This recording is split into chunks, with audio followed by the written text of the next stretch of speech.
Thank you to everyone here for attending this town hall. I am Ethan Bishop. I'm the president of the newly reactivated College Democrats at Weber State University. And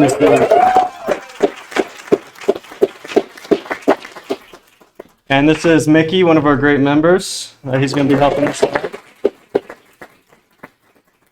So I want to start by thanking Brian King, the Democratic candidate for governor, as you all know, and as well as Rebekah Cummings, his running mate for lieutenant governor, and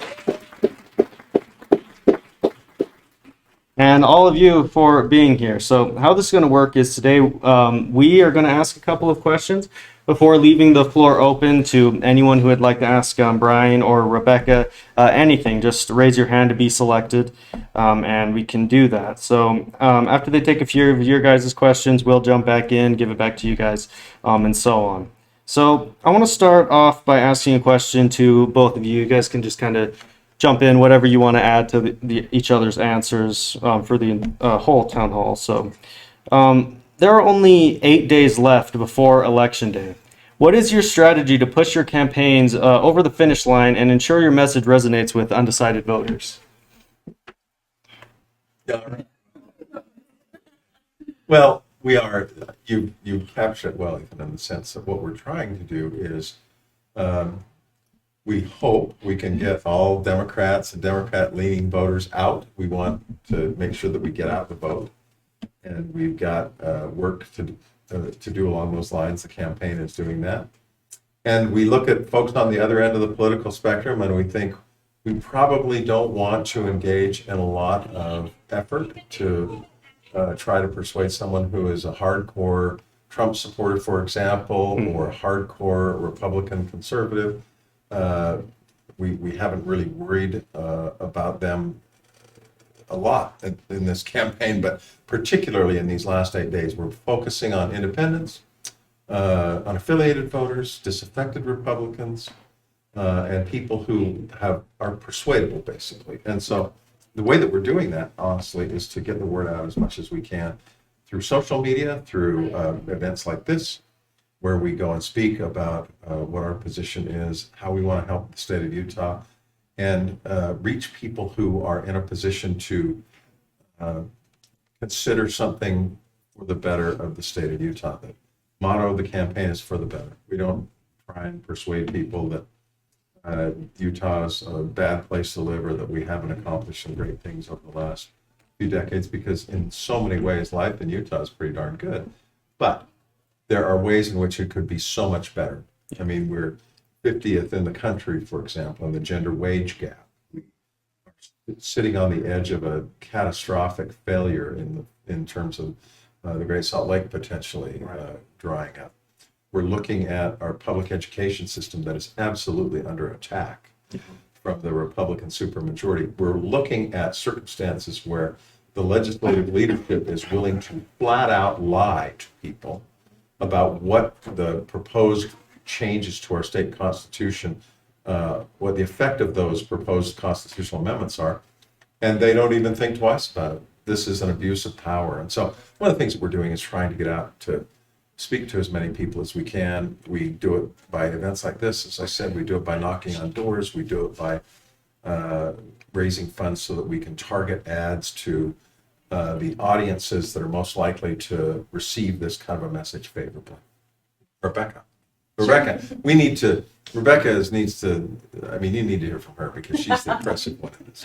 Well, you're going to hear plenty from both of us, and I'll just add on in response to your question about these last 8 days. I mean, it's actually really interesting to see how data-driven things are at this point.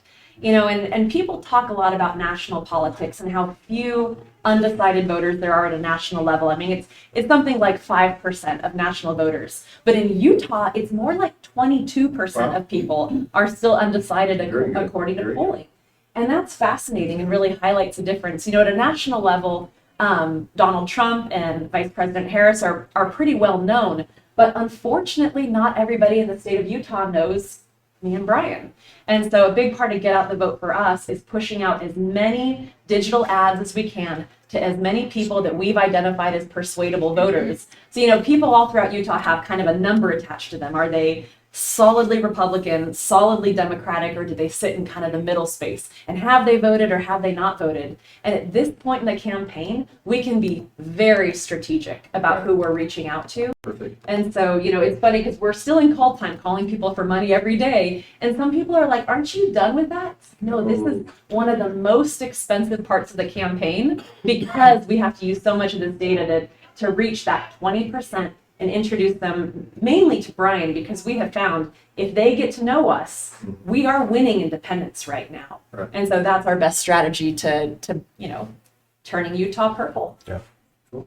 Awesome. Excellent. So this next question is one more so about practicability. If you are to win. So although many in this room, especially those running for the Utah State Legislature, would like to break up the one-party rule system in the state, due to partisan gerrymandering, we may be stuck with a Republican supermajority, even with you as our next governor. In recent years, we have seen the legislature meet the two-thirds requirement to override vetoes, and they've even taken steps to weaken the office of the governor during the pandemic, for example. How will you navigate this political environment and get things done for Utah against what will likely be unimaginable odds in the legislature? Yeah, thank you for the question, Ethan. I think that is an important issue. I've served for 16 years in the state legislature. 8 of those years I served as a minority leader in the House, a Democratic leader. So I am very familiar with what it means to work with supermajority Republican-controlled groups. And I've passed dozens of bills in that time frame. It's not as if you can't pass a bill if you're a Democrat. But you do, a la Avis car rental, for those of you who are old enough to remember the old Avis versus Hertz car commercials. Avis used to say, we're number 2, we try harder. Well, you're sort of in that position when you're a Democrat in the Utah State Legislature, and there's a lot of truth to that. You have to work harder sometimes to persuade your colleagues that, yes, I do have a good bill, yes, it's substantively sound, and yes, I think that you would do well to support it, and the people of Utah as a whole would do well if you support it and we pass this bill. So that's what I've done on a lot of bills. And of course, my Democratic colleagues are in the same boat, and they've passed a lot of great bills too. So the reality is you can find a lot of common ground.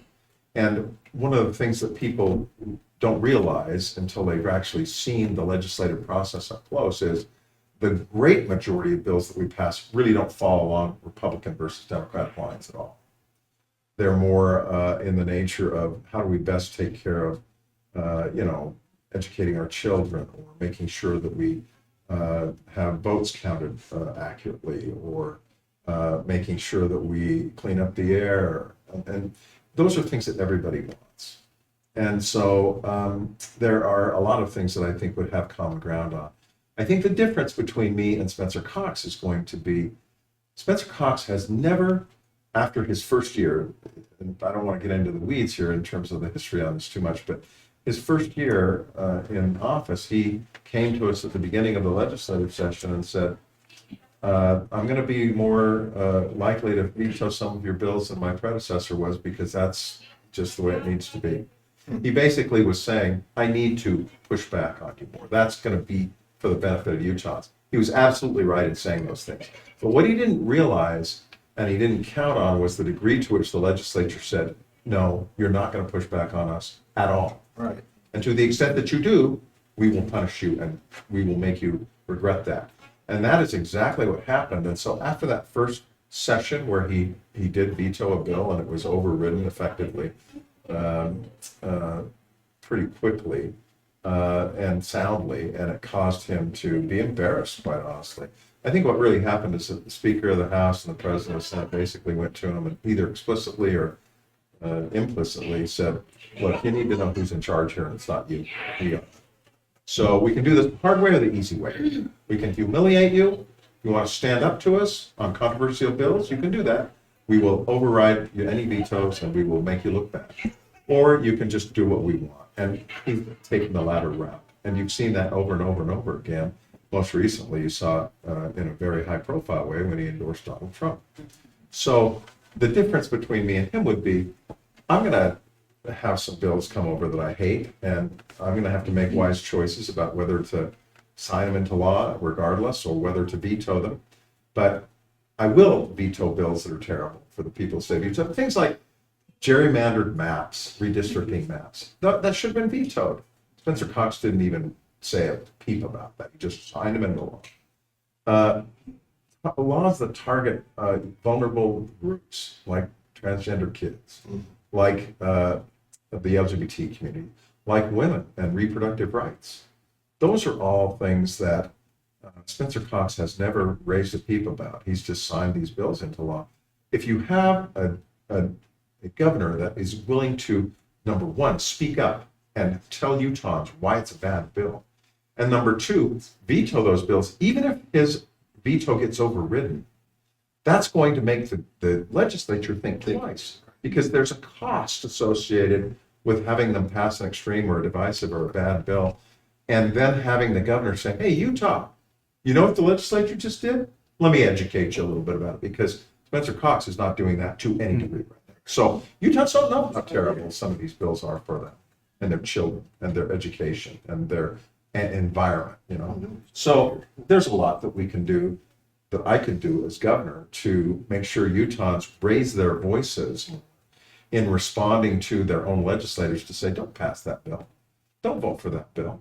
Don't vote to override the governor's veto of that bill. Representative Smith or Senator Jones in a swing district, don't do that.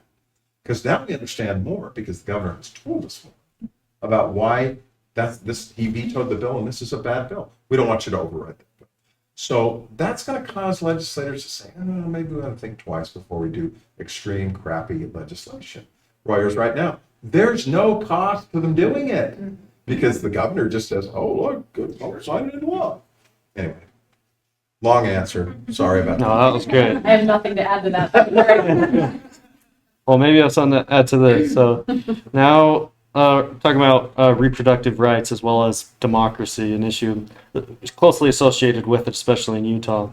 So since the overturning of Roe v. Wade via the Dobbs decision in 2022, Utah has tried to implement multiple bills aimed at restricting abortion that have gotten tied up in the courts, notably the trigger ban, which essentially is a complete abortion ban with very little exceptions. In no week of pregnancy would it be legal to get an abortion in the bill Utah Republicans passed.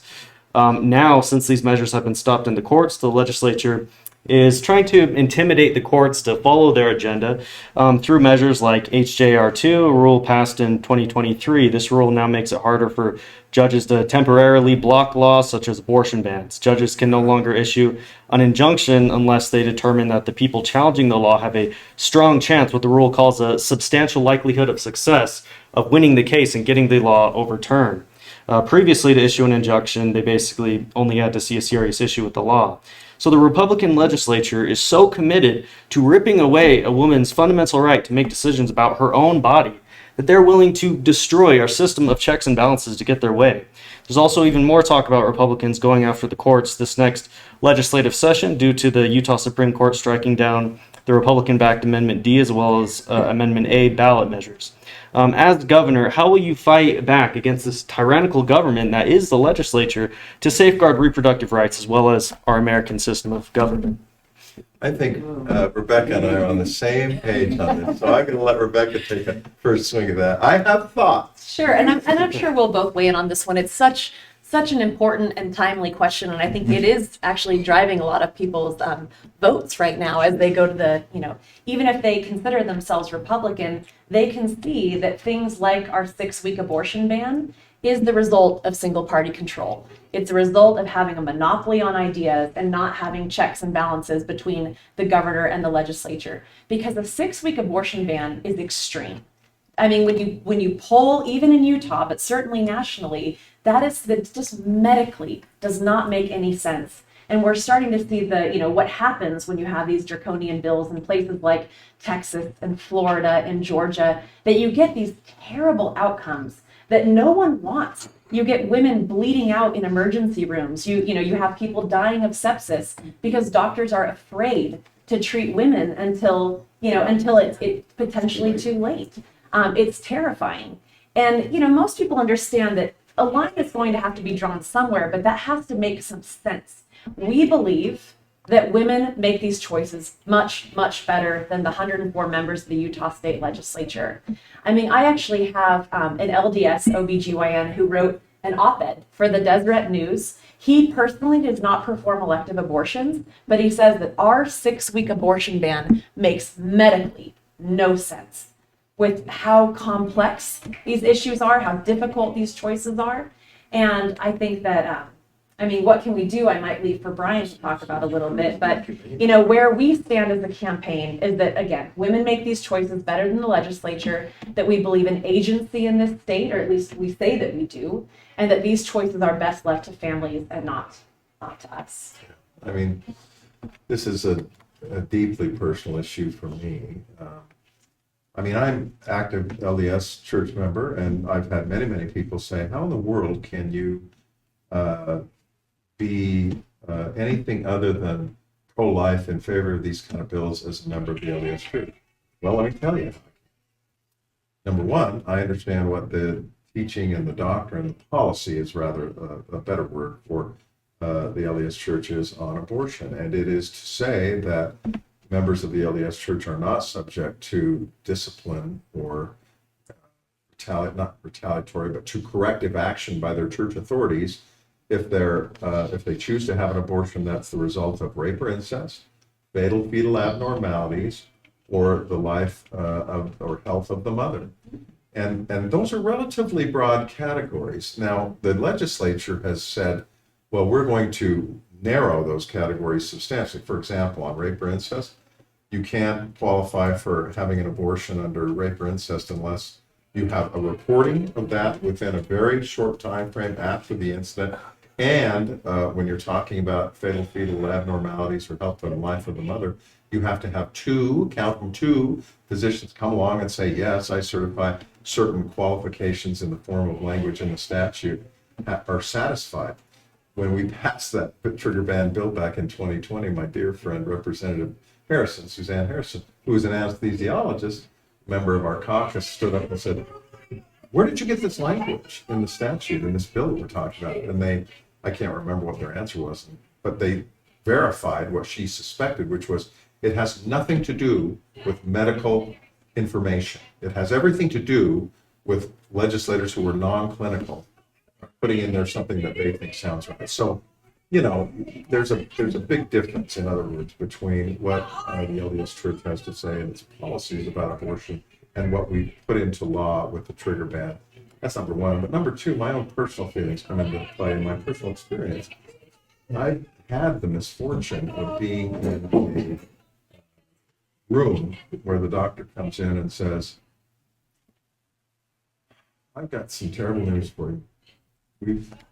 I know you're very excited about this little baby coming into your home, but they're not going to make it. They're just not going to make it. They're not going to survive this pregnancy. And if they do, it won't be surviving for more than a few hours of life. And of course, talk about a punch to the gut. But when you're in that position, you realize very quickly, this is not black and white. It's a nuanced, complex situation. We had questions, Allison and I at the time, and asked them, you know, and to there were some answers to the questions that were pretty clear cut, but for many of the questions that we asked, there were, well, it's hard to know. We don't know with certainty. You know, there are just a range of possibilities. And in the end, there were some decisions that we had to make. And those were tough decisions, but in the end, I said, my personal feeling was to defer to Allison. She was the person who was most impacted by it. It was our decision jointly as a family, but it was her decision first and foremost. And that was the way it should have been. And that's the way it should be in the future. That's the way it should be right now. And fortunately, based on what the Supreme Court has done in terms of putting an injunction in place, it continues to be the situation that we are having in Utah for the benefit of Utahns. So look, I mean, from my perspective, I think that if we're going to trust families, we talk about this all the time, family values, trust families. Yeah, that's right. Let's get 104 legislators out of our homes, right, and out of our doctors' offices. Let's honor agency. You know, we talk about that idea of agency all the time. The decision, the ability, the honor that we have as individual human beings to make personal decisions about the most impactful things that happen to us in our lives. That's not something that the legislature should be involved with. So we do really feel strongly about this. And let me tell you something else. I think the legislature has completely misjudged the people of the state of Utah on this issue. Because Utahns are not any different, in my humble opinion, and I could be wrong, but I don't think Utahns, when it comes right down to it, if the choice were placed before them on a ballot, that they would choose differently than Kansas, or than Kentuckians, or than Ohioans, other people in red and purple states. I think they value the sanctity of being able to make such important choices that are so personal. So, look, I love this issue in the sense of I think it's an opportunity for us as Democrats to grab the initiative and persuade Utahns that we are the ones who reflect their feelings about these things, as opposed to the Republicans who want to basically control our lives, the most fundamental aspects of our lives. So anyway. Awesome. Yeah, so now we're going to take some audience questions. Sorry about these people in this other room being. I asked for mics so that, you could actually hear even with that, but they say this room doesn't have the capability, so next time we'll make sure. If they keep it all, just go tell them to shut Really up. We're not opposed to joy. They're Trumpers. They're trying to disrupt this. So yeah, does any audience members have any questions? Going forward, after you win, what will you do to make sure that when Utahns push for a bill or a law to be passed, that we adhere to the language that's actually there and it doesn't get manipulated and misconstrued? Yeah, thank you for that question. It's a great question. Everybody hear it?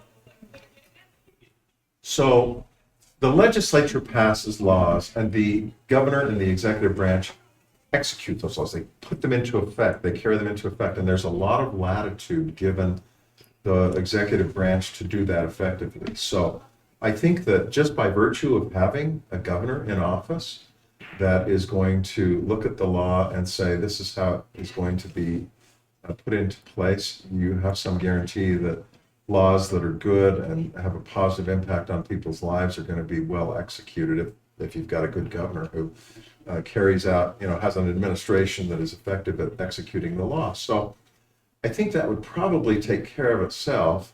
The thing that worries me is that if you really have a governor who is going to carry out the purpose and effect of the laws as they were intended by the legislature, sometimes you're going to have crappy laws that get into place that are even overriding a veto, for example, and you have to mitigate the damage that's done by that law. So, there's political tension between an executive branch that's governed by one party and a legislative branch that's governed by the other party. And you just have to do I think the answer to that question is, I'll look to the people of the state of Utah to say, what is it that you would like me to do to execute faithfully and effectively a law that you like? I'll exercise my best judgment, delegating power to agency heads such as, the Commissioner of the Great Salt Lake to make sure that we get water to the Great Salt Lake. Or my wife, Ann King, was the executive director of the Department of Human Services for 7 years under Gary Herbert. And it was her responsibility as the head of that agency to make sure that the laws were faithfully executed in dealing with children and families and Medicaid and things like that. And so that was really important. And if you get good agency heads, you can make sure that that happens. The challenge is when you're executing faithfully a law that you know has some negative impact, to try to knock the rough edges off that so it doesn't hurt people or hurts as few people as possible, while at the same time working with the legislature to say, hey, look, you got a law in place. It's really impairing our ability to, for example, let me give you an example that is hypothetical, but it could very well happen, that you have a legislature that says we want to erect some barriers for families to qualify for Medicaid. We want to make sure that anybody who chooses to apply for Medicaid has to go through a 30-page application process. Well, what's the effect of that? Many people are going to say, well, I don't have time or energy or the I can't jump through that hoop. It's too hard. You don't know how hard it is when I'm struggling to just make ends meet. If I qualify for Medicaid, by definition, it's a needs-based program. I am struggling. And so, if you put a bunch of barriers in place, it's going to harm people. And so as a governor, if that law was in place, I was the governor, I'd go back to legislative leaders and say, look, I know you want accountability and you want to make sure that people don't get on the program when they shouldn't be on the program, but look, we're making it far harder than it should be for people who clearly qualify to get on the program. And if we had a situation, a process that made it easier for people to qualify, their children would get essential health care, for example. And this is only partially hypothetical because Utah, in fact, is 50th in the country in terms of the take-up rate for children getting on Medicaid that qualify for Medicaid.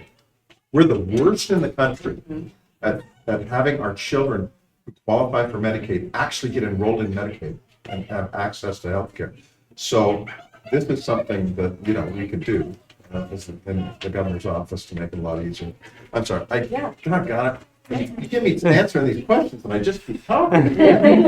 It's so good. And I think Brian covered really well, like the fact that, the legislature passes laws, but then they kind of pass that pen off to agencies to decide how it's going to get implemented. I can't help but think about the recent DEI ban for higher education. Well, that was a pretty vague bill. Yeah. And then it's up to the Utah State Board of Higher Education to determine, well, do we close the centers? Do we not close the centers? Do we fire DEI staff or not fire DEI staff? And so I think that there is some solace in having a Democratic governor running the agencies and saying how these get put into place.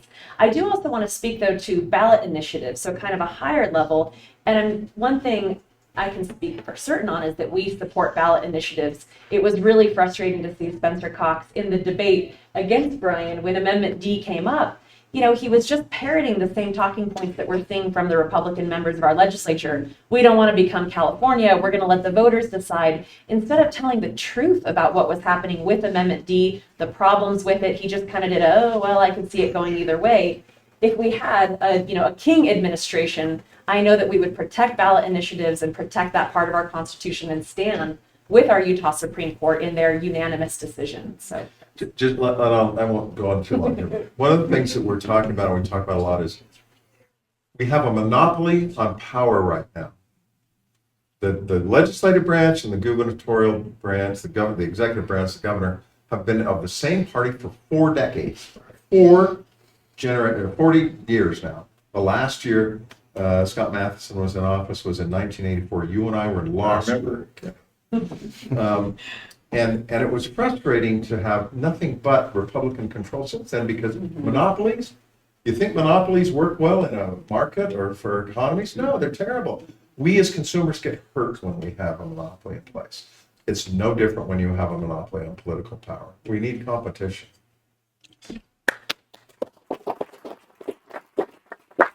Are there any more audience questions before we move on? Back to the amendments. Let me preface this by saying that I'm the daughter of a public school teacher. I'm very opposed to the new voucher system. I see that as a way to destroy public education and to segregate people into their little clans. It's divisive to me, and I don't see that taxpayer money should be going to people who want to peel their kids out for a private charter religious school. Okay. So the amendments are the things that people are struggling with. I've taken several phone calls from friends to pick my brain because I pay attention more than most. And Amendment B, when I read it, I was furious. And I still am so skeptical. The crap show we've seen with A and D getting removed, voided, after printing the ballot, and the rhetoric that we're hearing, I am so skeptical of both B and C. I'll keep it to B. And that's Because- the shit law. Do you want to describe B? Yeah, and so, on one reading, it's taking it from the school fund And on another reading, that's another thing, is you have to read it like 6 times to try and process it.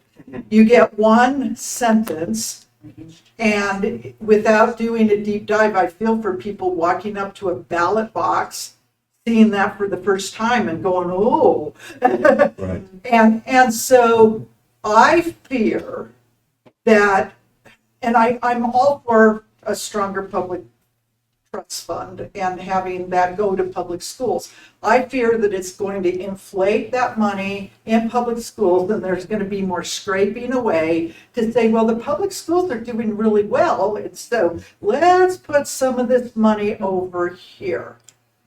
I do not trust this legislature, burned by medical cannabis, burned by better boundaries, burned by Medicaid expansion, as you just said. We passed that. That was the will of the people, and all 3 of them got mangled. I also see these constitutional amendments that got slammed in. Were they all in this special session?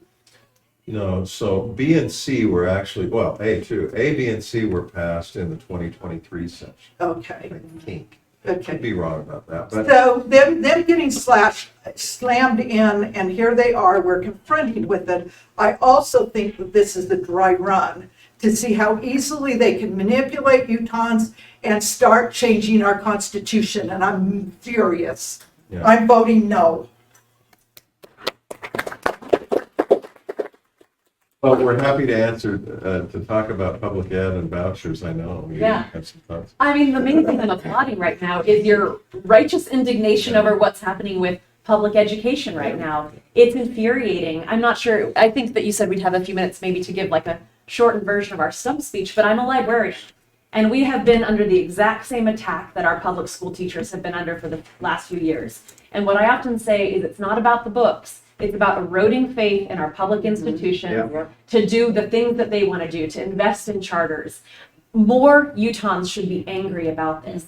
And we're seeing it on all fronts. This Amendment A, trying to take the mandate off public education funding to do whatever pet projects or to fund these voucher programs, which we know disproportionately help families that already have their children in private schools. I've been going around to senior centers over the past couple weeks, and it's been so much fun. But something I say to them is, do you think that we should just give public funds to go fund private senior centers that only some people are able to go to? No, of course. We need to have public institutions, public gathering spaces. There is nothing more democratic than public schools and public libraries to make sure everyone has an opportunity to succeed. That every single person, whether they have a disability or don't have a disability, gets those public funds. So it is infuriating to see what's happening with these voucher programs. And I think that Brian and I we stand against all of those efforts. Amendment A is the amendment that, of course, both Amendment A and D were taken off the ballot by the Supreme Court, thankfully. But Amendment A is a bill that would have, and it'll come back. Mark my words. We'll see this again. So keep this in your recollection. Amendment A would have basically said, right now, all revenue that comes from state income tax has to go to public education, higher education, and the needs of children and people with disabilities. It has to go to those things. And it's a lot of money. It's the largest single source of revenue for our state budget. It's about 35 to 40% of our state budget. And it's grown over time. As Utah has done well economically, our income tax revenue has increased significantly. And when Spencer Cox says, I'm the tax cuttingest guy in the history of the state of Utah, 4 straight years, yeah, you are the most tax cutting governor we've seen. And every nickel of that money comes right out of that income tax revenue that is used for public and higher education and the needs of children and people with disabilities. Is that what you want as Utahns? This is saving the average Utah family about a tank or 2 of gas a year. Now, that's the average Utah family. If you're a Utahn that makes $1 million a year, you're getting thousands of dollars in income tax revenue back to you. This is disproportionately helping the wealthiest Utahns. And I voted against every one of those tax cuts for that reason, because it was taking money out of our public education system. And we're also using, as Rebekah said, we're seeing the legislature move more and more aggressively toward vouchers. And Yeah. again, as Rebecca said, about 75% of the money that's used for vouchers goes to reimburse people who have already made the choice to put their child in a private school. Well, I'm all for choice. We just talked about it in regard to reproductive rights. But don't tell me that this is about choice when all you're doing is basically subsidizing people who have already made the choice to send their child to private school. That's not right. Now That's we're not a paying good. for it. And the rest of the taxpayers are paying for it. That's right. Again, disproportionately helping the wealthiest Utahns. We don't need that. So it's interesting. With regard to Amendment B and C, one is regarding SITLA money. It went through the legislature close to unanimously. Most people that I've talked to who are in SITLA say they don't have a problem with it. And Amendment C is dealing with sheriffs. Stupid. It seems like it's unnecessary to me, but it also seems relatively harmless. But you raise a great point. The contamination of the public trust by this legislature and what they did with D is outrageous. And you can't fault Utahns for feeling exactly the way you do. I don't trust I saw what you did with Amendment D. Why should I trust you on Amendments A, B, and C? Yeah. And that's a great question. Why should we trust the legislature? They've got some repair work to do.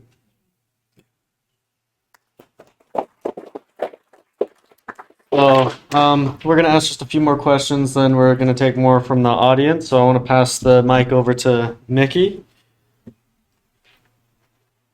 Hi, everybody. So I'll just start with the first question here. So this is in regards to the cost of living. The cost of living is something that has been on all of our minds in recent years, from the price of housing to groceries to childcare and even healthcare. As our next governor, how will your administration work to reduce these costs, and how would you address concerns that Democratic policies could exacerbate inflation? You're absolutely right. This is the number one issue that people have in the state of Utah is housing costs. And I think the difference between myself and Governor Cox is that to a much greater extent than I feel is appropriate, and I think most Democrats are with me on this, and I think most Utahns are with me on this, what we've had for a long, long time is a governor and a majority party that's looked out for the wealthy few at the expense of the working and middle class Utah. You see that in these tax cuts we were just talking. And you see it in a lot of the policies around development that we've seen from the Utah State Legislature. Laws that are passed to really facilitate and make easier the lives of real estate developers. About, I don't know how many folks have their hand in some form of real estate development up at the legislature, but it's a lot of folks. It's probably 20% of the legislators. And the problem with that is there are individuals that really have a vested interest financially in making sure that real estate prices are as high as they can get to the detriment of regular working Utahns. So there's a lot we can do in dealing with housing costs to disincentivize vacant housing, Right. housing that is purchased just for speculative or for investment purposes. And we see especially problematic are people from outside the state of Utah who are investing in Utah.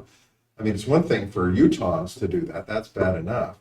But when you have out-of-state speculators, venture capital funds or hedge funds doing that, that's really driving up the prices of homes in a way that hurts Utahns. So one way you can address that is by saying you either have to live in the home, or if you want to buy a home for investment purposes, there's going to be a surtax. There's going to be a charge on your activities. So you disincentivize people doing that. So you can do that. You can incentivize, you can provide greater latitude for cities and towns and counties to put in place planning and zoning that reflects the needs of their community. Right now, too often the legislature has sort of restricted the ability of cities and towns to do certain things. Alternative dwelling units are a really controversial thing in a lot of communities. Some people like it. Some people say this is a way to decrease housing costs. It's a way to have aging in place that's more affordable and more likely, as opposed to having parents and grandparents as they age feeling like they have to get driven out of their home by increasing property tax or the lack of ability to downsize in a way that works for them and their lives. So ADUs are something that perhaps you say to cities and towns and counties, if you want to do those, you can. If you don't want to do them, you have the latitude to not do them too.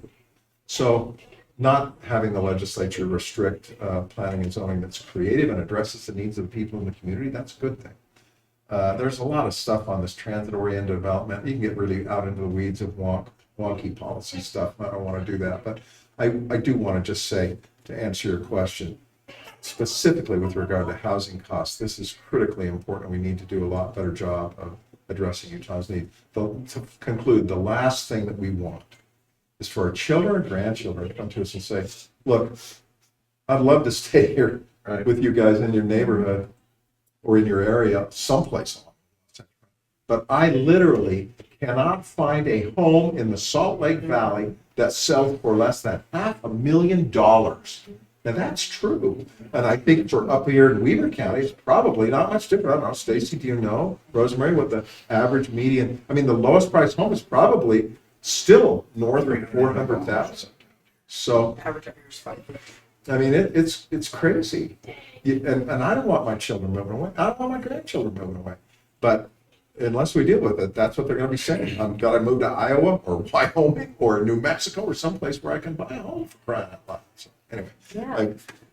And that was a wonderful, thorough answer on affordable housing. I think the thing that Brian and I agree on, one area we agree with Spencer Cox is we need to increase supply. That's obviously a part of it. But we think there's so many levers that could be pulled that aren't currently being pulled, like the vacancy tax, like working with cities and towns on zoning, density where it makes sense. I really like the idea of an incentive for Utahns selling their homes to be incentivized to sell to people living and working here in Utah.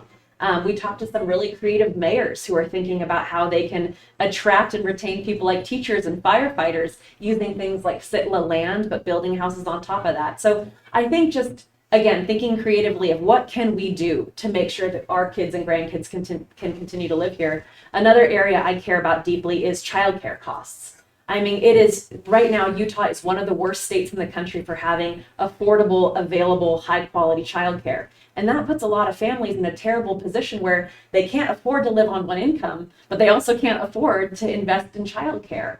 And that is just something that I think at a state level we could, invest in as well to make it where more people, if they want to work, if they need to work, can go out and work. So, and then of course there are things that like we're in favor of. I'm thinking of, for instance, the state portion of income, sales tax on food. We would love to see that passed in legislative session. It doesn't need to be a constitutional amendment that's tied with taking the funding off private or public education. So there's things at a state level we could do to bring costs down. And at a real just soundbite level, Brian and I care about making life easier and better for working people, whereas we see our opponent really looking out disproportionately for the wealthy few in Utah. quick shout out to Rosemary Lesser on this issue about sales tax on food. Thank you.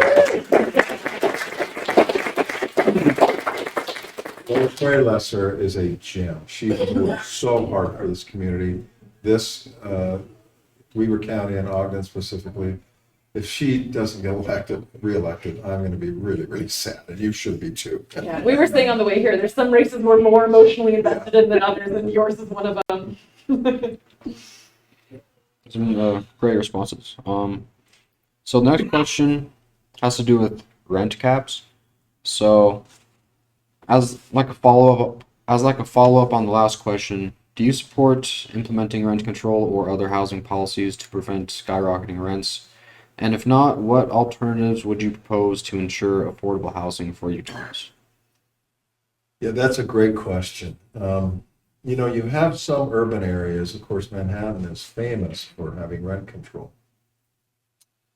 And a lot of people like it and think that it's worked out well there. It's fundamentally, though, a restriction on markets. And, look, I'm really ambivalent about some of the things that we do to either let markets go their own way or to put controls on them. So the bottom line is, I'd be the first to raise my hand and say, I think that's worth taking a look at, but I'm not in a position where I'm comfortable telling you I have a strong, firm position about it one way or the other. I think that ought to be part of the mix, as we were just talking. of creative ideas that we need to take a hard look at. And it may be that that's something that under certain circumstances we should consider. I worked on an issue a few years ago, the Good Landlord Program, which dealt with incentivizing certain practices by landlords that had the effect of really harming tenants.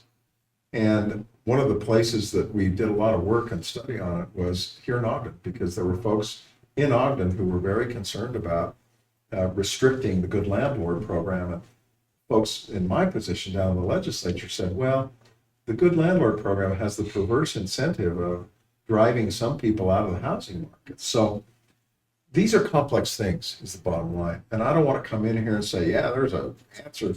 You know, what's the old line? There's always, for every intractable problem, there's a simple answer that's wrong. and I think rent control may very well have a place under certain circumstances we want to look at it. But it's definitely worth, doing a study of it. And why is it that rent control has worked so well in some urban areas? And is it something that we need to adopt in certain circumstances here? Because I'll tell you, when you have an average rent of $2,000 or $2,500 in some areas, the rental properties are the things that should be the most affordable housing. And yet the average rents, when they're that high, they're far from affordable. So I'll just conclude by saying this about the tie between high cost of housing and homelessness. It's not a coincidence that the highest rate of homelessness is in the state of California, and the lowest rate of homelessness is in the state of Mississippi.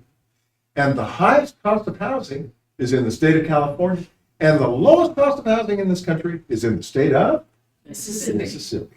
So, look, are we concerned about homelessness? And of course we all are. And there are a lot of reasons for homelessness.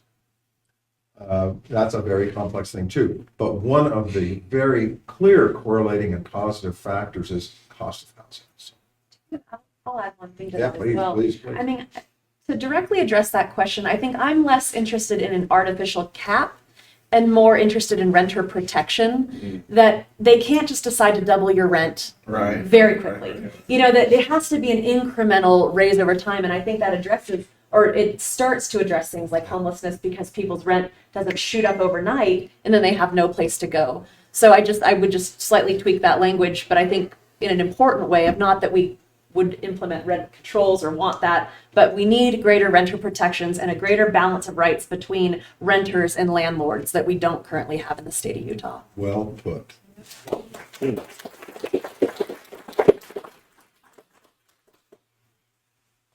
So the next question is in regards to trans rights.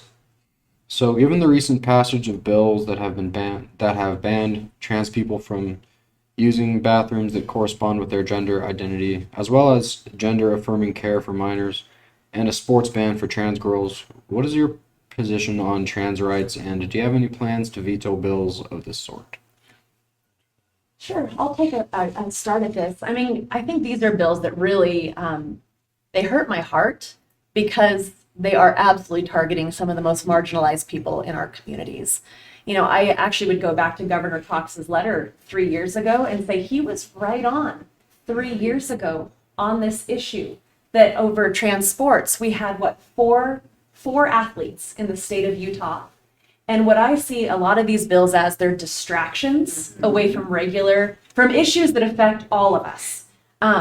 You know, I think a lot of Republicans know they lose on things like healthcare, education, the environment. And so they keep people angry and distracted at the cost of people who already have high rates of suicide. I mean, he said it right 3 years ago, people who just want to live and be included. Right.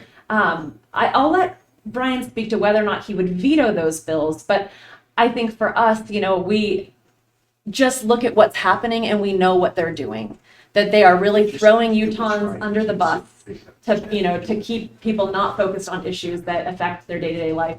I might talk about book banning if I have a chance later, and I always say it's simultaneously pointless and insidious.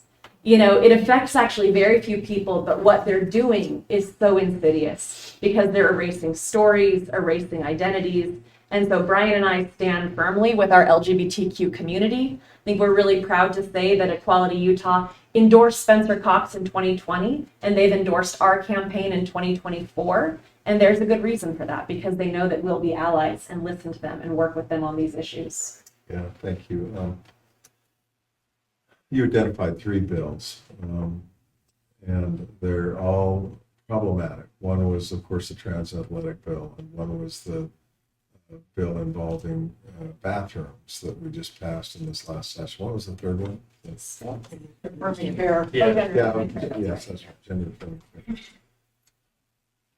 These again they have a lot of similarities with reproductive right bills in the sense that you're looking at the most personal decisions that people are making in their lives. They're tough decisions. I mean, if you're a parent and you have a 14 or a 15-year-old child come to you and say, I know you think of me as Mary, I think of me as Johnny, and I want to do something about it because I'm miserable, to the point that I'm thinking of taking my life. Now, that's not uncommon. And the legislature and the governor are not in a good position to say, we know what to do here. Stay how you work. Yeah, and doctors are, and mental health workers are. I mean, it's a DSM diagnosis. Gender dysphoria is. I'm not saying anybody who wants to go through has sexual orientation issues is mentally ill. What I'm saying is these are difficult and complex issues, and they require input from the most highly trained and sensitive and loving people in the person's life, as opposed to someone who's trying to score political points. One of the things that I was happy to be a part of in our committee hearings in the spring, last spring when we were talking about that bathroom bill, Representative Kirkland, is it? Yeah. From Morgan County came in and was running this bill. She was the bill sponsor, and I said to her, I had a chance to ask her some specific questions in the committee hearing. I said, Representative, is there any conduct that you're concerned about that this bill addresses that is not already illegal? And she said, well, I don't know what she said, but I know she didn't identify any conduct that wasn't currently legal, or illegal rather. I said, I just wonder why you want to do this bill. What's the purpose of it? What's the point? Why are we doing this? Now, she couldn't come right out and say, because my rabid conservative base wants me to run this bill, but that's what was going on. She couldn't come right out and say, because this is a national issue among the most right-wing people across the country, and it scores political points, and it polls well when we ask people, do you want a man coming into your daughter's bathroom? Well, of course. I mean, when you frame it a certain way, everybody goes, well, no, I don't want that. It's crazy. And so anyway, we that bill came out of committee, and I asked the same questions on the floor. I said, what is it we're trying to accomplish here? Because if you can't tell me how this bill criminalizes behavior that's not currently already criminal behavior, it's clear you're just targeting a marginalized community. You're just going after people because it feels good to you and the people who are afraid, and or angry or something. So it makes me absolutely crazy to see these bills, because number one, as Rebekah said, there's nobody who is, I mean, I can't say there's nobody who's impacted by them in the sense that maybe there are a few trans kids who would like to play on the athletics team of their trans community, but it's very uncommon. The Utah State Athletic Association has guidelines and rules that they put in place to address this issue. They've done it intelligently, they've done it carefully, they've done it in a nuanced way. Why in the world are we going to come in as the legislature and in the name of scoring political points, Bigfoot our way to saying, we got a one-size-fits-all for everybody here? It's crazy, and it's wrong. And when you have a chance to talk to people about it and get them beyond their just knee-jerk reaction, their visceral reaction, my experience is that they go, yeah, you're right. So, the answer to your question is I'd veto a bill that was clearly just for partisan gain or partisan purposes in a second. And I'd let the chips fall where they may. but I'd do it in a way that would make it much more likely that there'd be a price to pay by the legislature because you would go out to educate Utahns about why you were vetoing the bill. Right. You wouldn't just veto it and then say, well, I don't like it. You'd say to Utahns, hey, look, Teaching moment. y'all need teaching moment. Y'all need to understand what's going on here, Utah. Here's what's going on here. This is a national issue, and it's an issue that some people on extreme fringes of the political spectrum find benefits them or makes them feel good or something. But it doesn't do right by our kids here in Utah. It's not necessary. It's unnecessarily divisive. We believe in inclusiveness and loving our kids and helping them when they're going through hard times and helping their parents and their healthcare providers. So, anyway.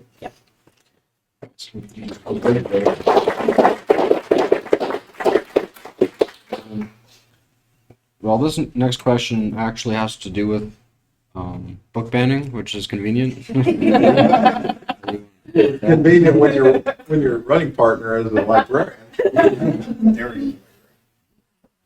So, in the last few years, there's been a aggressive push by conservatives in this country to ban books in schools, such as in August when the Utah State School Board banned 13 books from all public schools across the state. As our next governor, what is your position on book banning, and what do you think about the law in effect that holds that if a mere 3 school districts bans a book, that book is then banned statewide? Let me tell you what I'd do. I'd say, Rebecca, You want me to Please, kick please. off? Sure. I mean, this is really the issue that brought me to the political table. I did not plan on running for office. I really didn't. I was just a librarian and a mom and an educator living my life, doing my thing. I had served as president of the Utah Library Association back in I was elected in 2017. I served in 2018 and 2019. That was the very first year we started getting a taste of some of this. There was a database ban that year. EBSCO host database was shut down for 30 days. And just almost by coincidence, I had made my presidential platform of that year of advocacy. How can we get better at advocacy? How can we, get to know, build relationships with our elected officials, especially at the city and county level where they determine our funding, but also at the state level where they pass bills that can be access or anti-access bills. They can be net neutrality or not net neutrality. So we were trying to think, how can we have more of a say? Our education association does a great job with this. Others do as well. The library community did not. And so we were building our advocacy chops really right when the book banning bills started taking off in 2020. And this was really part and parcel of all the public school board wars over mask mandates and critical race theory and DEI and social emotional learning, and quote unquote porn in libraries became sort of bundled up with that. And I've worked in libraries for 15 years. You guys, there is no porn in our library. There's none. Are you sure? Yes. Now, we can have good Naughty words in the dictionary. and we can have good faith discussions about whether or not a book is appropriate for any particular library, but pornography has an actual legal definition. It's meant to excite or titillate. It appeals to the prurient interest. Books are materials that don't have serious literary, artistic, political, scientific merit. These are challenges or something libraries have always had, and we've always dealt with them in good faith. When I worked at a public library, someone might bring a challenge forward and say, I don't know if this belongs in the kids section. Well, we would then review that book. And we would say, you know what, this was written for a children's audience. If it's not the right book for you, we'll help you find a different book. And maybe we would look at it and say, maybe this should be in teen and not in children's. Those were good faith challenges brought by community members. One of our guiding principles, though, is we don't let the most extreme voices in the community dictate what other people can read in the library. That's right. Yes. Libraries, our collections are built for diverse communities who have different reading needs. What one family might find appropriate, another family might not. We support a parent to decide what's right for their kids, but not what's right for every kid. Yes. I mean, this is just common sense. When you work in a library, you know that, hey, people are different. And so in 2020, we started seeing these bills. HB 374 passed in 2022. And that was when I started, along with a couple friends, a group called Let Utah Read. We now have several thousand Utahns inside of our database because we were finding Utah Parents United was really organized. And they could get people to show up at public school board meetings yelling about the books in the library. And then that sends a message to our legislators that that's what their communities care about. We wanted them to know there's also people in our communities that want diverse books. Right. That if we let those extreme voices dictate what we can have, we're not going to have Toni Morrison or Sherman Alexie or Kurt Vonnegut, or you guys, the list goes on and on and on and on. And these are all, and Judy Blume, these are all books that we've seen banned in our K through 12 libraries. Well, Utah doubled down this last legislative session and passed HB 29, where now if 3 school districts decide that they don't want a book, the whole state can't have that book. How democratic.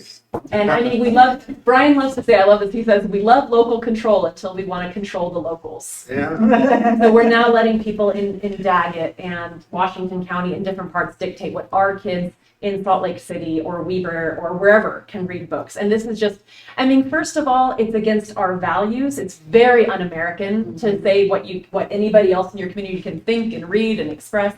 But also, it's unconstitutional. And so we're going to see these bills work their way through the Utah court system. In the meantime, I encourage people to, if in their communities books are being banned, to show up and speak up and let them know that even if it's not a book for me, that book was selected by a trained professional, by a librarian, with their minuscule budgets. And Right. those books, I mean, the reason why this felt so personal to me is because the books that were being targeted were LGBTQ books. Right. They don't say that publicly. In the training materials, they say this is how you look up LGBTQ books, and then you just submit the whole list. And according to our new laws that have bright line rules, any of those books could get pulled. And when you've worked in public libraries, I used to run the teen summer reading program, and I have had teens say that book saved my life. Right. Because they feel so lonely and they're afraid to say it, but when they see a character in the book that reflects their experience, it makes them feel less lonely and maybe allows them to talk about it. Same for books that depict sexual assault. 1 in 5 girls in Utah under 18 have been victims of sexual assault. And according to our Utah laws, we can't have I Know Why the Caged Bird Sings. We can't have books like Speak that make them feel less alone, give them language around what happened to them, and maybe model what it looks like to report it when it does. I feel so passionately about this, so I thank whoever asked that. Good for you.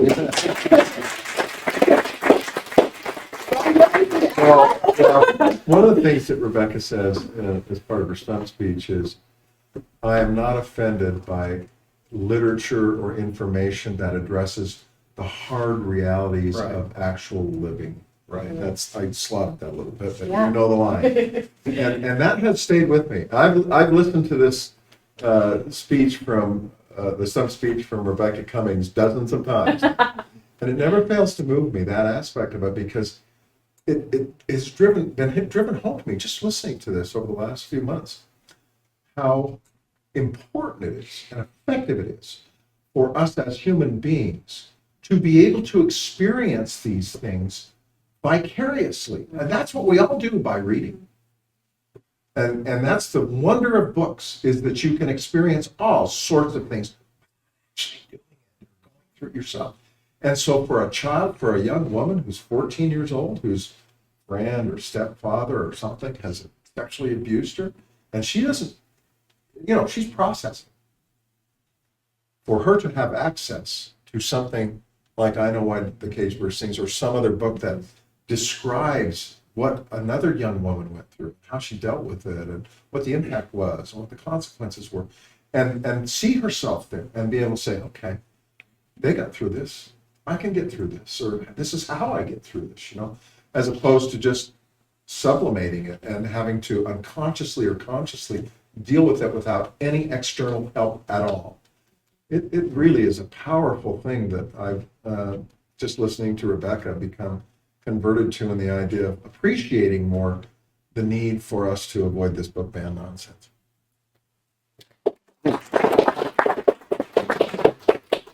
Okay, so now we can take a minute. If the audience has any questions, we can answer.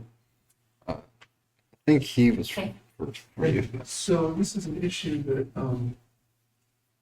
I'm not sure there's an easy answer to. But, everyone in this room is pretty informed. Most Utahns aren't. And we get these mailings all the time, and we got this particularly awful thing dropped on our doorstep last week, which Ethan so deftly refuted on a video. And I know that we walk a fine line with the First Amendment, but as governor, what could you do to combat misinformation? Good luck with that one. The easy questions. Well, it's a great question. And I've often thought, I'll just tell you, one of the things that we talk about a lot, I think probably everybody in this room is doing the same thing we are, in the sense that as it becomes more and more clear what we're dealing with in the two presidential candidates, we look at each other, we say to each other, how in the world are so many of our colleagues? I mean, we were talking on the way up here, Deseret News poll, over 60% of Utahns in this poll say they're going to vote for Donald Trump. And we look at that and go, what? I mean, what more do you need to know about this guy? You know, he's completely unfit. And yet, there are two things that I think help us understand what we're up against. I don't know that they help us much in understanding how to deal with it, but they help us what we're up against. Number one, the source that you're only as good as the information that you get. And we have siloed ourselves and made it easier. Technology has made it easier to silo ourselves into what information we receive, regardless of where you're on the political spectrum, than ever before. Now, the effect of siloing ourselves in terms of what information we readily have access to and what information we choose to take in, the effect of that is to reinforce our prior views much more often. Okay, so we got that. If you're subject to misinformation from places like Newsmax and Onan and Fox News, heaven help you. Because you may be the most educated man or woman in the world, but if the source of the information is wrong in terms of just lying to you, or maybe it's not even intentionally wrong, maybe it's just for whatever reason it's wrong, you're only going to be as good as the source of the information, number one. Number two, we are more inclined to assign ourselves and associate, these two things are related, but we're more inclined to be tribal in terms of where we end up. I'm team red, I'm team blue. It's extraordinarily frustrating. It is. And because it's so real. And everybody in this room knows what I'm talking about, because we do it to ourselves. I mean, we're here tonight, talking about stuff, but kind of reaffirming our own perspectives. And we're not right about everything. That's the reality. So what do you do? Well, I think that we have to, and I would try and model this as a governor. Say, I don't have the answer to everything. I want to listen. I'm a fan of Stephen Covey's 7 Habits of Highly Successful People. And one of the things he says is, seek to first be understood, to understand before you are understood. That's a powerful tool in terms of how we communicate with each other. Keep your mouth shut and listen to what they have to say first. You may not agree with it. They may be filled with disinformation. Nod. Don't be angry. Don't be defensive. Don't dig in and say, "Oh, come on, how can you?" Don't ridicule. Don't make them feel like they're stupid or they shouldn't feel the way they do. Just listen, and then maybe ask some questions. One of the things that I've found in my law practice that is incredibly valuable is just to ask questions. Probasco here is a litigator like he and I came out of law school. We went to the U of U the same year. He goes off in the military and is a litigator with the military for decades. I'm just a litigator in my practice in suing insurance companies. But one of the things that we both find when you get into a deposition and you're asking witness questions, whole doors open in terms of them thinking about stuff that they've never thought about that way. And if you ask an intelligent question, just in a conversation, I'm not talking about interrogating somebody, I'm just talking about in a conversation, say, I understand your point about this, but it seems to me that it doesn't make sense to me why I said, you can craft a question that's open-ended, causes them to think, and doesn't appear confrontationally hostile. Brian, it's even more than that. It's as you know, the brilliance of mediation is exactly that. Yeah. Because you're getting the persons out of it and you're listening. Because a lot of times the other person just wants to be acknowledged that they're a live human being with worth. Yeah. And a lot of times they drop their demands. No, that's then true. we learn how to listen to one another. Again, the importance of seek Yeah. to understand before Right. you are understood. And it's And how vital. powerful it is, yeah. So there's that. And I think we've got the other thing that I learned, and I I think I was pretty good about this at the legislature, is find common ground with people that you think superficially you don't have any common ground with. That's just not true. You'd be amazed how much common ground you have, even with hardcore MAGA people. Yep. But you got to get away from the MAGA topics. Yes, that, You got to start talking about, tell me about your grandkids. What do you like to do? What kind of sports or recreational activity? You like to go hiking? Or how do you feel? You've been down to southern Utah? Or what about Yellowstone? You like to go to Yellowstone? Oh, yeah. yeah. What about places to eat? I mean, just get away from politics, because politics causes us to just go to our corners. Once you get to know people as individuals, it's a lot easier to do business with them, even on tough topics. So I think we've got to try to move away from the hot button topics. And as governor, I'd try to communicate with people on a personal level and just say, look, and I say this in my son's speech, I say, listen, you and I may not belong to the same party, but I bet there's a heck of a lot more than we agree on than that we disagree on. And then you use that as the starting point to say, let's name some stuff we agree on. Right. We certainly want to have clean air. I bet anything in the world we both want to see the Great Salt Lake healthy. Not healthy right now. We got crap in the air because of it, particulates and carcinogens in the air. People are dying because of it. We want to do better with that, don't we? Oh, yeah. I mean, the list of stuff that we can agree on is long. And I am going to chime in on this one because, I mean, misinformation as a librarian No, is something I care about a lot. You don't care about it.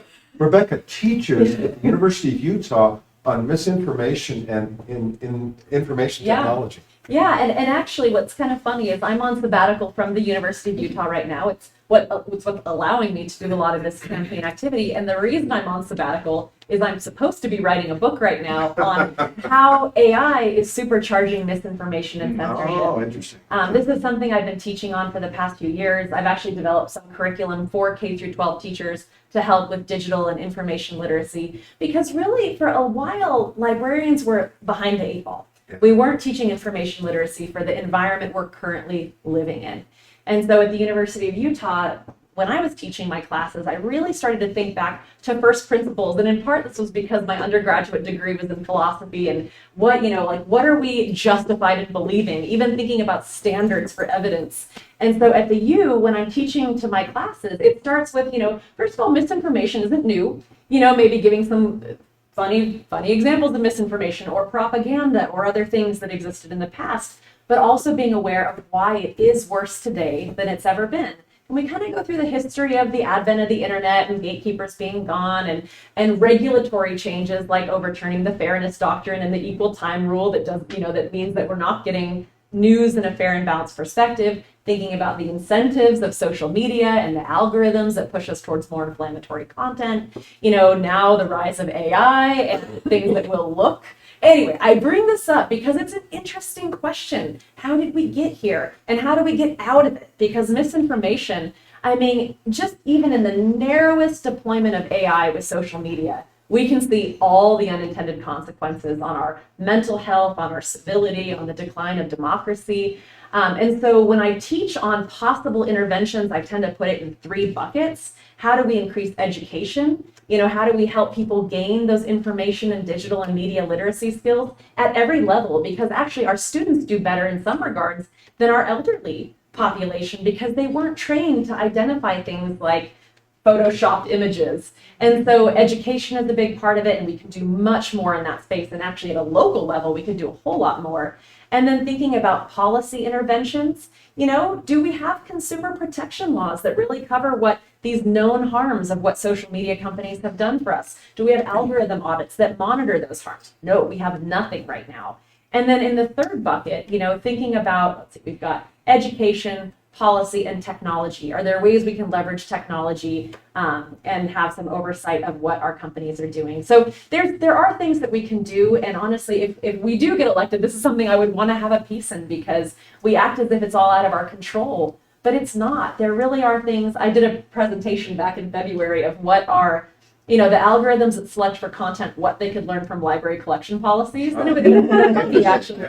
Yeah, it was on an ethical AI symposium, and people really thought that was great, because it doesn't have to be the way that it is. Right. It's this way because we've allowed them to do whatever they wanted Right. with the narrow goal of engagement, instead of thinking of what's good for society, what's true, what has large degrees of consensus, So anyway, I've talked way too long. I'm sorry. That's all I have to say about that. That question, you let her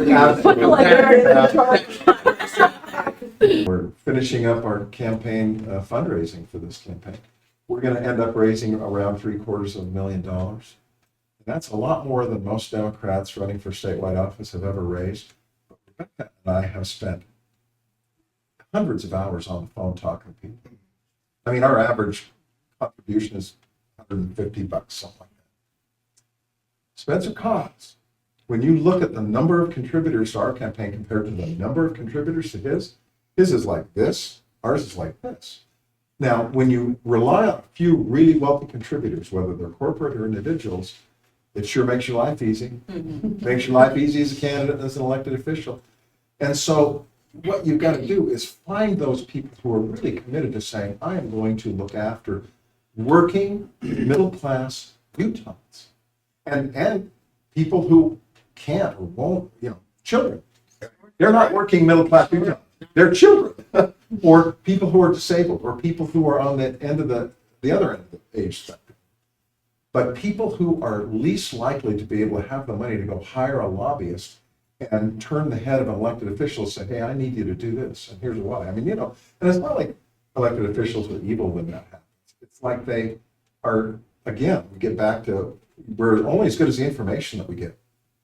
And so you have to sometimes, as an elected official, as a candidate, seek out people who have had life experiences like you to help us understand more what we need to do to make sure that we address the needs in your day-to-day life. That's a little easier for me because in my law practice, I represent and have represented for decades regular working people suing insurance companies. If I was an attorney who represented only insurance companies, it'd be a more difficult thing for me to understand and relate to. So you want to look for candidates who, I look at Stacy back here.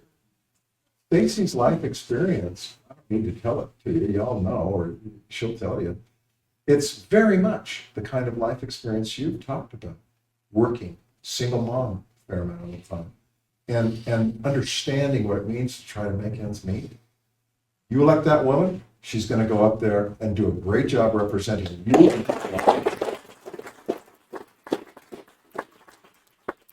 And I don't know enough about Angela's background, but I look at Rosemary's. She's an MD for crying out loud. OBGYN.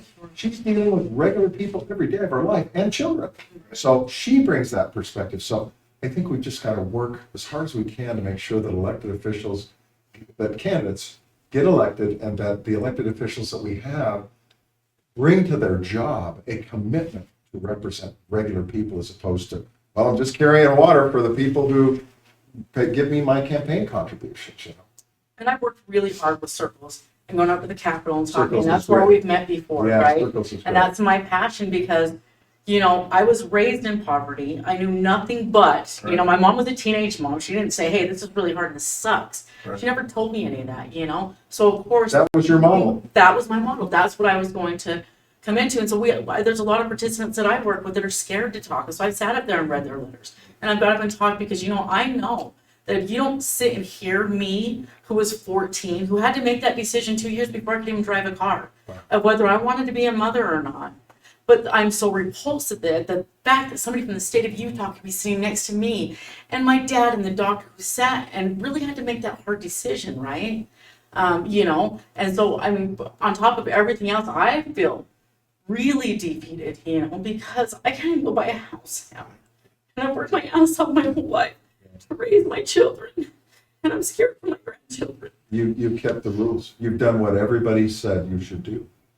But you have thoughts about this because Rebekah has her own life experiences along your lines. I do. And I mean, I think just what kills me listening to you is that it's getting increasingly harder, right? You think you're going to work hard and then you're going to get closer, but it's like the goal line just moves further and further away, especially in Utah when the cost of everything is just skyrocketing right now. I mean, if I'm being frank, I think there are a lot of legislators in Utah who are born on third base and think they hit a home run. Yes. You know? Yeah. I was not raised in that kind of family. I had a wonderful family, so I never want to sound like I'm disparaging them, but my dad stocked shelves and loaded trucks. My mom was a stay-at-home mom. My dad was a vet, and he was able to come home from Vietnam and get his house in Southern California for $20,000 with his GI Bill. And in the past, you could have, we had stronger labor unions. We have very weak labor unions in Utah, thanks to our legislature. And it's really infuriating to me because it's not that we don't believe in capitalism. We do. We know humans respond to incentives. I just really feel like the difference between good luck and bad luck should not be as enormous as it is.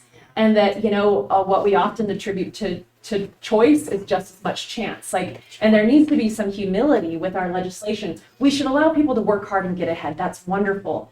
But as I've said to Brian before, it's like the point of America should not be to take the top 10% and make them billionaires and trillionaires. The point should be to take the bottom 90% and give them all the opportunities and the safety net to allow them to work their way into the top 10%. And I just feel like right now, we can see it with our income inequality, we can see it with wealth inequality, we can see it between these growing gaps, and it's infuriating. And it's not that we don't want to allow people to get ahead. It's actually the opposite of that. We want to have things like excellent public education, excellent libraries, easy access to health care, easy access to childcare that allow everybody to have the middle-class life. It's not just about being rich, it's about retiring with dignity. It's about not being terrified that something bad's going to happen and that you're one crisis away from everything falling apart. Right. I mean, as Brian says, we can do so much better. And I think they need more people in here with my life experience and your life experience and Stacy's life experience, and we just do not have enough of those voices. And champions like Brian who may not have lived it but have empathy and can understand. So I've chased him around up at the Capitol, so he knows me very well. But thank you. Thank you. Well, just to follow up on, because she brings up a good point, and Brian, to your point, find the candidates that I live in Davis County. A lot of those go unopposed. A lot of those seats go unopposed. I don't know if that's. I know this is probably not a governor question, but maybe like more a Democrat question. But getting fantastic candidates like Stacy, like Angela, Rosemary. I mean, maybe consider how do you make that? How do we fill more candidates? How do we make it easier for people, normal people, to be in the state legislature? It's a great question. And part of the thing that Republicans really do effectively in Utah, from their narrow self-interested perspective, is persuade everyone else that it doesn't matter what they do, that Republicans run the show and they'll always run the show. Oh my God, yeah. Because if you believe that there's no alternative to having Republican supermajority control of everything, why in the world would you raise your hand and say, I want to jump into that. I want to jump into that hurricane and get a crap kicked out. I mean, I had, last year, I wrung my hands about jumping in this race for 6 months at least, and about in Labor Day last year. Ann and I had been talking about this, and Ann had been hands off. Brian, you make this decision if you want to do it, because it means you'll have to leave the legislature. It means you'll have to dedicate an enormous amount of time. You already spend 40 or 50 hours a week doing your law practice stuff that you love, but this is a big deal, so I want you to make this decision. And I said, okay. I don't think I can do this. And she said, what? And I looked at her and I said, yeah, you want me to do this, don't you? She said, I didn't say that. But she's the heart and soul of this campaign along with Rebekah. But we could say the same about Robert, Rebekah's husband. And you got to have people supporting you, but you got people that believe in you. And the reality is, I knew when I threw my hat in the ring that this was an uphill battle. And we may very well not come out on top. I mean, Bill Lyman is our best friend right now. In fact, it's so funny. We were driving up today on Harrison, and I was reading something to Rebekah. She was driving, and she points over, and I said, "What are you playing?" She said, "A Spencer Cox sign has right in front of it a write-in fill." So, I'm not saying we're going to lose because I think that we could win this thing, but it's not going to be with 51% of the vote. It's going to be with 42% of the vote if we win. But the bottom line is we could easily That'll work. That'll work. Jesse Ventura did it. I'm gonna say, it works. Abraham Lincoln did it. That's right. So, we're doing the best that we can. But in the end, we may very well end up on the short end of the stick. But you know what? This has been a tremendous opportunity and a tremendous experience. We talk about all the time how much we love doing this, even though it's been enormously time-consuming, enormously at times unpleasant. It's not fun dialing for dollars. Calling up your friends and saying, Stacy looks at me, Angela looks at me and shakes her head. Nobody likes her. But I'll tell you, if you don't have people like Rosemary Lesser and Stacy Bernal and Angela Chuberka willing to stand up and say, I'm going to give it my best shot. Right. Nothing's going to change. Right. And there's nothing worse than just throwing up your hands and giving up. And we need to make sure that the people in Weber County, in Davis County, in Salt Lake County, across the state of Utah recognize guaranteed nothing's going to change unless you stand up and say and do something. And the converse is also true. If enough people stand up and say and do things, guaranteed things will change. Right. About half the state of Utah, well, it's a little lower than that. I think it's close to half the state of Utah in the 2022 election. Probably more like 30% of the state of Utah in the 2020 election didn't even come out to vote. If they had voted, it would have changed many, many races. So we just need to let people know. Throwing up your hands and quitting, getting discouraged, not a good option. Not a good option.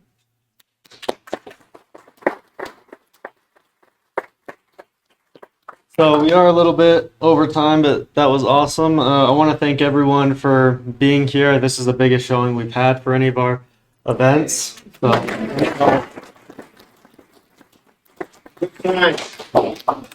And this is actually only the third event of the newly reactivated College Democrats. This organization was active. Now the vice chair of the Utah Democratic Party, Oscar Matta, he was the previous president.